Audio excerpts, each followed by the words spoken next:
Água em excesso no concreto é prejudicial ou não? Eu posso lançar água fora do traço ou não? Eu posso adicionar água durante a concretagem pelo caminhão betoneira ou não?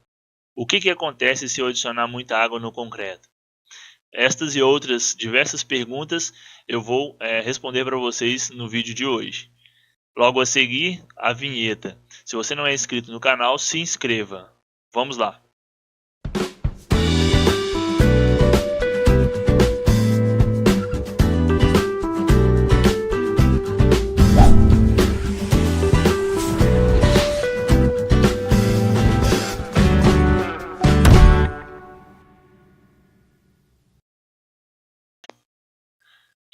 Muito bem, pessoal. Então vamos lá, respondendo, né, aquela série de perguntas que foi feita inicialmente e abordando uma outra série de questões, a gente vai então dar início a esse debate sobre a influência de colocar muita água no concreto, ou seja, água demasiada, água que às vezes não foi programada, não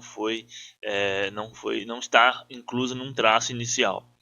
É, a gente sabe que sem a água não seria possível ter o concreto. Então é uma relação estrita entre o cimento e a água. A reação química que tem entre os dois que vai dizer o quão bom é o nosso concreto. Então tem que se ter água, mas na quantidade ideal. Então nós vamos trabalhar especificamente aqui, vamos abordar a questão da água de amassamento, né? Quando a gente tem ali desde o preparo no estado fresco do concreto até a questão dele começar a endurecer. E vamos também fazer uma abordagem com relação à água de cura, né? Essencial para evitar, por exemplo, a retração por secagem. O que a gente vai abordar aqui não tem diferença se é um concreto feito na betoneira, se é um concreto usinado ou se é um concreto feito em forma. Em todos esses casos pode ocorrer esse problema e os profissionais responsáveis pelo controle da obra, pela execução da obra e também por questão de projeto também, garantir que um concreto tenha uma resistência adequada é garantir também que não tenha acréscimo de água fora do traço definido. Então, para ser bem claro, a água em excesso é prejudicial ao concreto. A gente vai ver o porquê neste vídeo. Mas entendam que se tem um traço definido para betoneira, se vai ser tantos litros d'água para produzir tantos metros cúbicos de concreto, é esse tanto de água. Não acha que eu tenho um concreto eu quero ter um concreto mais fluido e simplesmente adiciono água, sem prever isso no cálculo. Então eu vou diminuir a resistência. Na betoneira, isso é até um pouco bem, vamos dizer assim, bem sério, que se a pessoa quiser, o executor quiser colocar mais água, a concreteira vai tirar toda a responsabilidade. Ela vai pegar um termo seguindo a norma brasileira e vai deixar a responsabilidade toda para o executor, né? Deixando bem claro que vai perder resistência. Também, se o executor vê a concreteira adicionando mais água ali durante a obra, fora do traço previsto, pode saber que vai afetar a resistência e outras coisas mais, durabilidade, tudo, né? Mas vamos dizer assim, focar na resistência. Então, se também flagrar a concreteira fazendo isso, tome as providências porque vai afetar o concreto. E também o concreto virado em obra aí, concreto feito em obra aí também pode correr muito esse risco de não ter uma padronização do quanto de água vai adicionar. Então, se tem um traço em mão, né, se tem as medidas em mãos para fazer o referido traço, então siga ele corretamente para não ter problema. Então, a gente só deixar claro, fazer essa abordagem inicial do que a gente busca no concreto. A gente busca, dentre outras coisas, as principais delas podemos dizer trabalhabilidade, resistência, durabilidade, economia e sustentabilidade. Né? A gente vai voltar muito nesse tema de trabalhabilidade e resistência, que a gente quer poder, né, fazer o concreto da forma correta, transportar ele, adensar ele, lançar ele ali na obra de uma forma coesa, ter um concreto coeso, de forma que eu possa preencher todos os espaços da forma, entre as ferragens. É um concreto trabalhável, eu quero ter uma coesão boa. Resistência, porque a gente define uma resistência em projeto, a gente quer alcançar ela. A durabilidade, a gente, independente se eu estou fazendo uma obra, vamos dizer assim, na beira de um mar, né, na beira da praia, vamos dizer assim, ou se eu estou fazendo ele perto de muitas indústrias, ou que seja lá na zona rural, na zona onde que tem poucos agentes agressivos, eu quero ter da mesma forma uma estrutura durável. Então a gente busca que o concreto tenha essa resistência aos ataques do meio ambiente. Economia, porque a gente, né, em todas as obras que a gente vai fazer, isso é um fator predominante. Então, principalmente quando se trata de concreto, economia no consumo de cimento. E sustentabilidade, porque desde a extração ali a extração, né, a produção do clinker, da gipsita, a queima, o transporte, até chegar na nossa obra, é muito CO2 que é queimado, que é gerado, vamos dizer assim. Então, tem diversos estudos aí que comprovam que é mais de 1 tonelada de CO2, né, para um metro cúbico aí para um metro cúbico de concreto. Então é muita poluição. Então também ser sustentável nessa parte. E diversas outras questões, eu não vou abordar tudo que tange a sustentabilidade, mas tem muitos outros aspectos, como diminuir, utilizar da melhor forma possível os agregados da região, né, e uma série de outros fatores. Vamos lá, no concreto então, a água ela é essencial para fazer abastecimento mais o agregado miúdo vai fazer argamassa e a argamassa mais a brita, no caso o concreto. Se eu não tenho água, eu não tenho nada. A água, então, ela é importante para duas coisas: para propiciar a hidratação, que é passar do estado fresco para o endurecido, e a trabalhabilidade. Eu não posso usar só o de hidratação, que é uma porcentagem bem pequena com relação à massa de cimento, porque eu não iria ter trabalhabilidade, né? Seria o ideal, mas eu não teria trabalhabilidade, então eu não conseguiria lançar corretamente o meu concreto. Então por isso que a gente utiliza mais água do que o necessário para a hidratação. Então a hidratação seria o que? A gente tem as partículas de cimento, ela reage quimicamente com a água e vai passando por todo o processo de reação química, né? Que se estende até a hidratação completa, se estende por um longo período, até formar, né, o nosso sólido em si. Então aquele cimento que reagiu com água se tornou um sólido. Na trabalhabilidade, a gente quer, por exemplo, encher as formas, transportar e lançar o concreto de uma forma tranquila. A gente quer uma pouca segregação do nosso concreto, coesão. A gente mede isso, o mais padrão é utilizar o slump test como um meio de avaliar tudo isso. Então a gente consegue ver a coesão, a segregação, vamos dizer, o quão fluido ele está, ou se ele está mais para o lado de farofa. Isso aqui é tudo padronizado. Então a gente tem diversos estudos que indicam, né, para certos tipos, para pavimentação, um slump menor, para estrutura, pilares, vigas com alta taxa de armadura, um slump maior e assim por diante, né? Não é o foco deste vídeo. Então aqui só para a gente ver. Então o slump test, essa diferença aqui que a gente chama de abatimento, é o slump. Então esse slump aqui, vamos dizer, ele é muito baixo, não seria indicado para esse pilar aqui com a taxa de armadura, uma alta taxa de armadura. Então provavelmente teríamos algumas falhas nessa concretagem aqui. Então teria que ser um concreto mais fluido, né?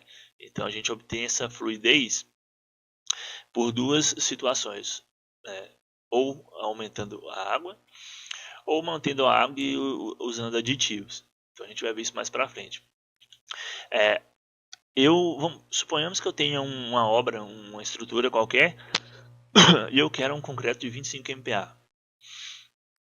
Utilizando aí as diversas curvas, por exemplo, as curvas de Abrams, ou também às vezes de estudos de cimentos nacionais, que é o que eu vou mostrar para vocês aqui, a gente consegue, através de uma relação água-cimento, né, determinar com precisão qual seria a minha resistência que eu iria obter. Então vamos lá, eu quero um resistente de 25 MPa. Eu tenho uma relação inicial água-cimento 0,8, né? Eu estou com 18 MPa. Né? Se eu vim aqui na curva, vamos lá, 0,8, então a gente estaria aqui para 28 dias, então na faixa de 18 MPa. O que eu deveria fazer e o que eu não deveria fazer? Eu deveria reduzir o consumo de água, né?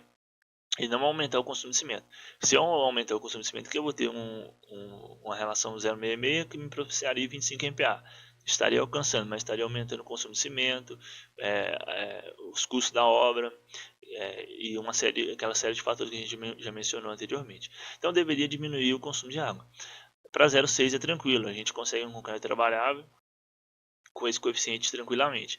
A questão é que se eu quisesse um concreto de 40 MPa, eu não poderia ir diminuindo demasiadamente esse consumo de água, porque eu perderia a trabalhabilidade. Aí que a gente vai entrar com os aditivos, a gente vai ver mais para frente.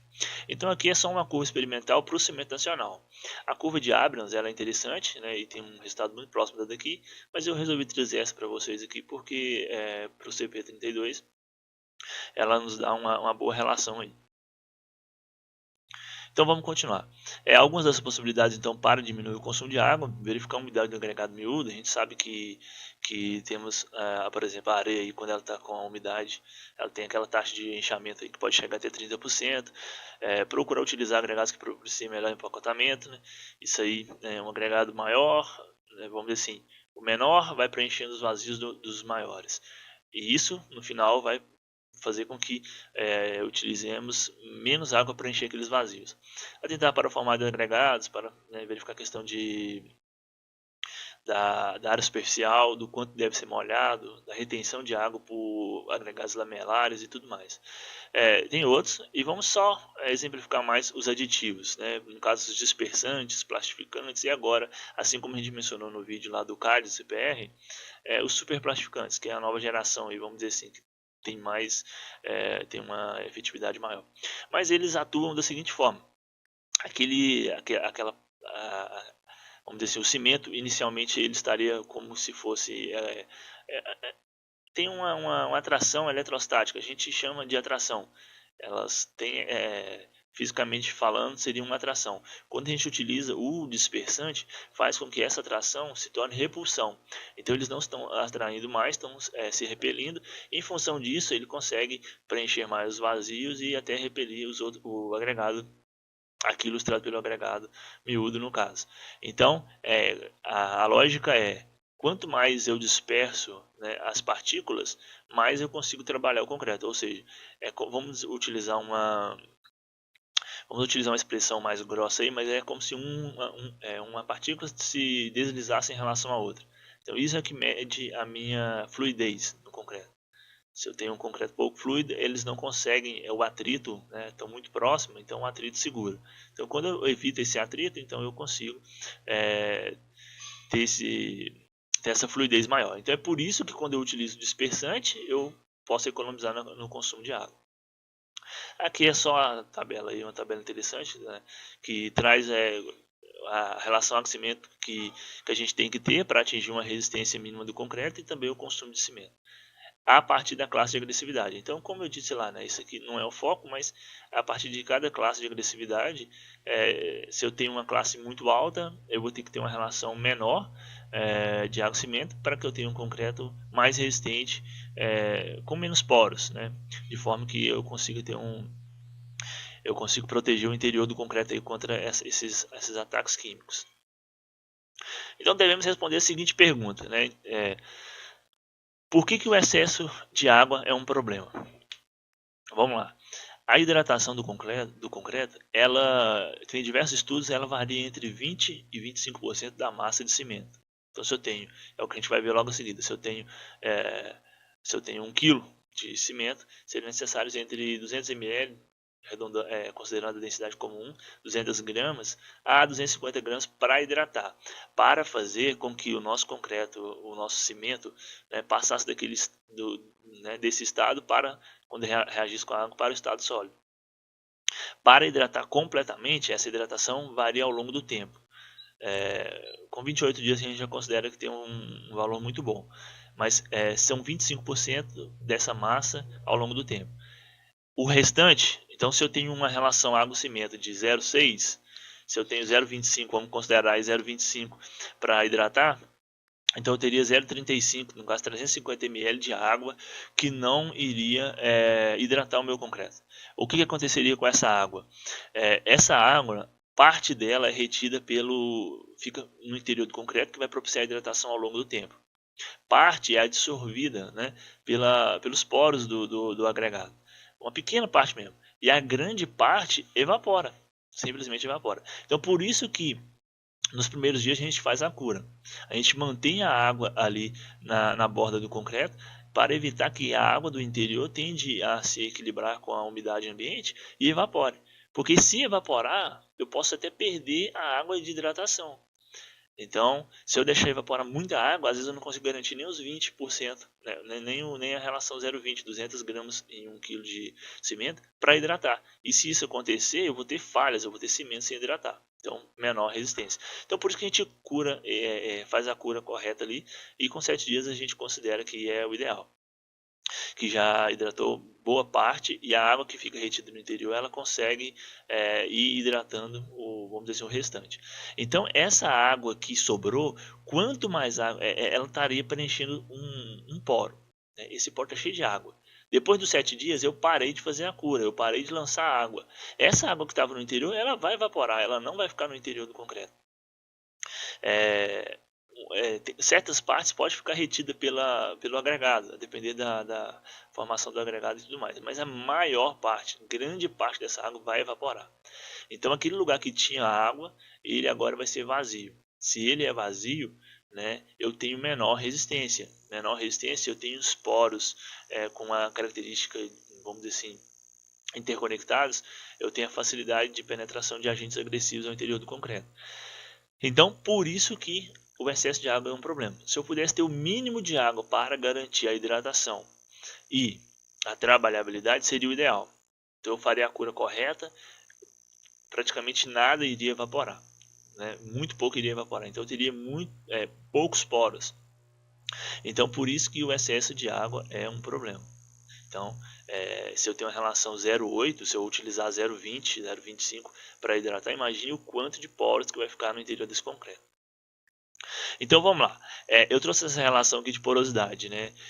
Eu vou trazer uma tabelinha aqui no Excel simples para a gente fazer uma simulação.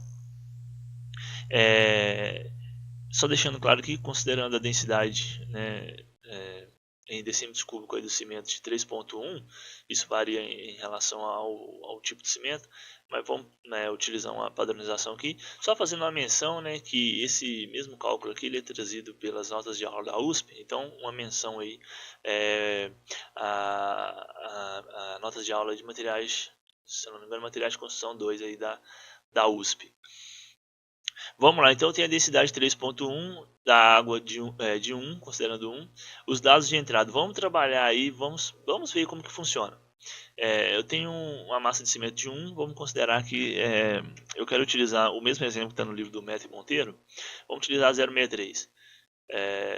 1 kg de cimento, 0,63 kg de água. O volume nosso no estado fresco vai ser, né, o nosso 1 kg de cimento dividido aí pela densidade. Então a gente está trabalhando aí em decímetros cúbicos, só um minuto, com 0,323. A água, no caso, dividindo também seria a mesma coisa. Eu tenho, de novo, só um minuto. Eu estou com 0,63. Então o volume total, que é a soma dos dois, eu estou com 0,95 decímetro cúbico. Esse aqui é no estado fresco. Eu tenho água e cimento. Né? E no estado zero, estágio zero, vamos dizer assim. Como a gente viu, vai reagir quimicamente e vai ter, no caso, o volume final no estado sólido. Então a gente vai ver que esse volume inicial no estado fresco é diferente no estado sólido.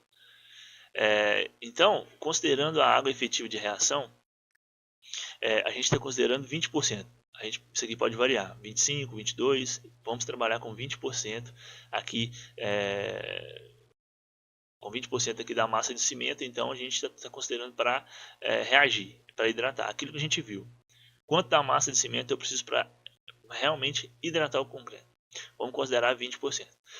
Quando eu venho aqui no volume de cimento, então eu continuo o mesmo, só que a água efetiva do volume de água vai ser a água que eu vou reagir, ou seja, os 20%, menos 25% de retração química, ou multiplicando esse valor aqui por 0,75.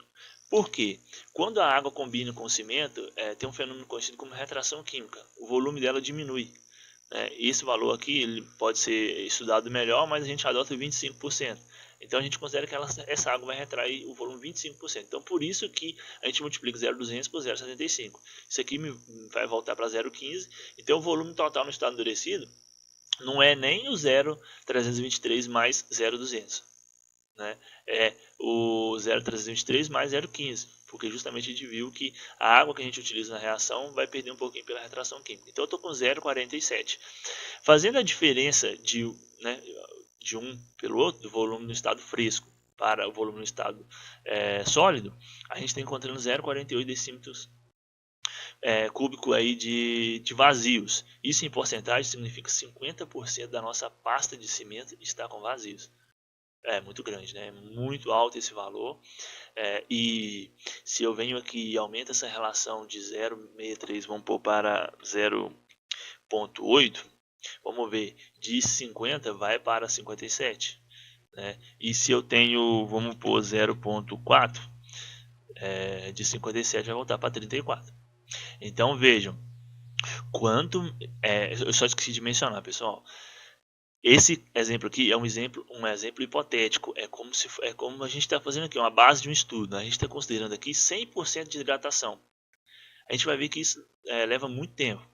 Em condições de cura da ACM, né, que é a Associação Americana de Regulariza aí os ensaios de materiais e tudo mais, pode demorar até um ano, né, mais ou menos. Então esse aqui é um exemplo hipotético de quanto que a gente conseguiria com 100% de hidratação, deixar bem claro. Então eu queria mencionar o seguinte, então se eu tenho 0,4, a gente diminuiu lá para 34% de vazios. Esses vazios, eles são das três formas principais: os vazios interlamelares, os vazios capilares e os vazios de ar. Esses interlamelares eles são uma porcentagem bem alta dos vazios, porém são muito pequenos. A gente não leva muito ele em consideração por questão de resistência. Ele pode influir aí um pouco na retração, na fluência e tal, mas em termos de resistência não. O que está de vermelho aqui é porque ele realmente é o que mais influi aí no que diz respeito à resistência. São os vazios grandes e também em grande quantidade. Então, por isso que a gente olha muito para esses vazios. Os vazios de ar aí, que podem ser o ar aprisionado, né? Sempre vai ficar um pouquinho de ar aprisionado, ou ar incorporado. Não vamos entrar nesse mérito aqui, mas então esses 34,6% aqui se dividiriam entre os três. Então tá, ficou entendido, né, essa planilha, e eu queria trazer para vocês o mesmo desenho que tem no livro do Mete Monteiro. Queria que vocês, para que vocês possam compreender o raciocínio. Nesse exemplo específico aqui, a gente está com 100 centímetros cúbicos de cimento e 200 centímetros cúbicos de água. Se a gente multiplicar isso aqui pela densidade, a gente vai ver que realmente está dando uma relação aquecimento de 0,63, que é a mesma que eu utilizei aqui. Então, vamos, para a gente padronizar lá, a gente igualar o raciocínio, vamos ver aqui. Vamos marcar esse valor, 50% de vazios. Então, eu estou com 100 centímetros cúbicos de cimento, 200 de água, utilizando a densidade aí de 1 para água e de 3,14 para cimento, a gente vai ver a relação de 0,63. No estágio 0, tempo 0, a gente vai ter os 100 centímetros cúbicos de cimento e o restante, no caso, em poros capilares.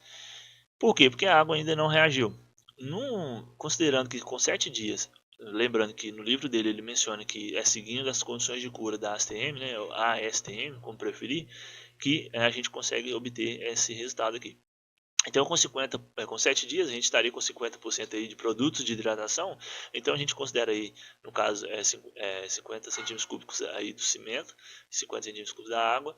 A gente já vê que o cimento anidro aí já diminui, a gente tem um produto de hidratação e agora estamos com 50% de poros capilares.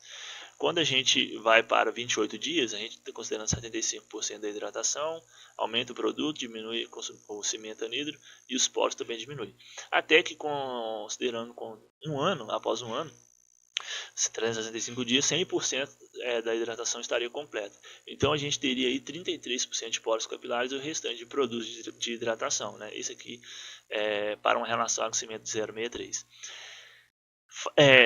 Dando sequência ao raciocínio do Mete Monteiro, eles trazem o seguinte raciocínio, de que se seguisse esse raciocínio aqui com uma relação de aquecimento de 0,32, provavelmente então eu não teria poros, né, capilares. Então, deixando claro que isso aqui são os poros capilares. A gente vai ver então, vamos ver esse raciocínio se realmente ele é correto e o que ele influi, né? Então vamos só voltar aqui, a gente viu que tinha ficado com a relação de 0,63, a gente tinha visto 50% de poros de 0,63. Então, considerando 100% de hidratação. Então, a gente vem cá com 100% de hidratação, 0,63, a gente está com 33% de poros capilares. Então, desse valor, a gente poderia colocar aqui 33%, né, deixa eu anotar aqui, de poros capilares, 17% aí interlamelares e vazios de ar. Então esse é o raciocínio, para que vocês possam compreender. Então vamos lá, seguindo o raciocínio do método Monteiro, eu propus uma nova escala aqui.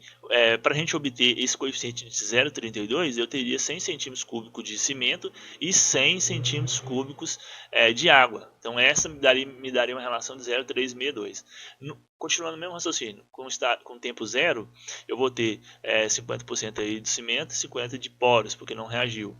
Quando eu vou aumentando, considerando aí 50% em 7 dias, eu já tenho diminuído o cimento, aumentei o produto de hidratação e vou ter uma porosidade capilar bem menor. Com 28 dias, eu vou ter 12,5% de poros capilares e 12,5% de cimento e o resto produto de hidratação. E com 365 dias, eu vou estar com 100% de produto de hidratação. Então, esse é o raciocínio.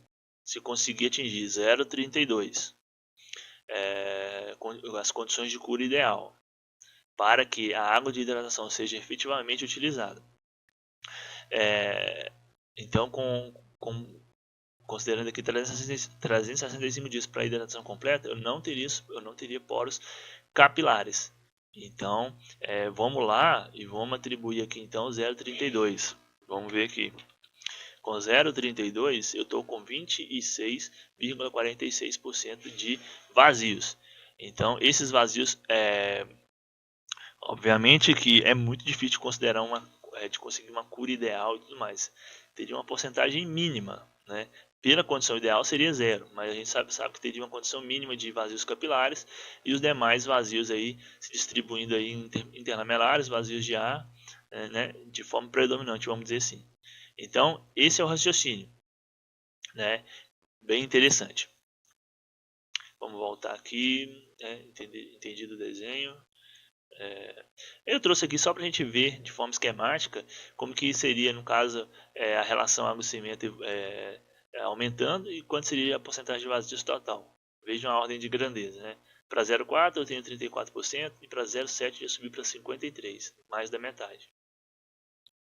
Então, visualmente a gente vê que o excesso de vazios vai me diminuir a resistência, vai vai diminuir a durabilidade da minha estrutura, porque vai facilitar uma deterioração mais fácil. Então, se eu tenho um caminho mais fácil de ser percorrido pelos agentes agressivos ao concreto, de forma que possa influenciar aí, né, até mesmo em uma provável carbonatação, atingir até mesmo a armadura, isso ocorre, a gente sabe que ocorre. Se eu tenho o caminho facilitado, vai existir essa facilidade, vai existir essa possibilidade. Então é isso. Então se eu tenho o concreto com mais poros, eu vou ter menor resistência, menor durabilidade, provavelmente eu vou ter uma fissura inicial aqui por secagem um pouco grande. É impossível a gente não ter umas pequenas fissuras durante a cura, mas quanto mais consumo de água eu tenho, melhor a minha cura eu tenho que fazer para garantir o menor número possível de fissuras por retração, por secagem, e também garantir que a minha água de hidratação seja o mínimo seja utilizado, vamos dizer assim. Então, o que eu quero finalizar, um comentário, vamos dizer assim, um comentário final para que vocês fiquem gravados. Não colocar água indiscriminadamente, seja em concreto usinado, betoneira. Então, vocês viram que a relação água-cimento, quanto menor, melhor. Então, utiliza a água para garantir a trabalhabilidade e, se for o caso, um aditivo plastificante, dispersante. Mas não usa a água porque vai influenciar na qualidade do concreto final. Tudo bem? Então é isso que eu queria passar para vocês hoje. Eu vou deixar algumas das referências aqui Meta e Monteiro, as notas de aula da USP, né, Evelyn Brooks. E tem alguns outros materiais aí também que vocês podem achar facilmente aí, inclusive livros de alguns professores. Então era essa a contribuição que eu queria deixar para vocês hoje. Eu espero que realmente vocês tenham gostado. Se vocês estão conhecendo o canal agora, aproveite para se inscrever, né, e fazer parte aí da nossa comunidade. Então até o próximo vídeo, pessoal. Fiquem com Deus. Até lá.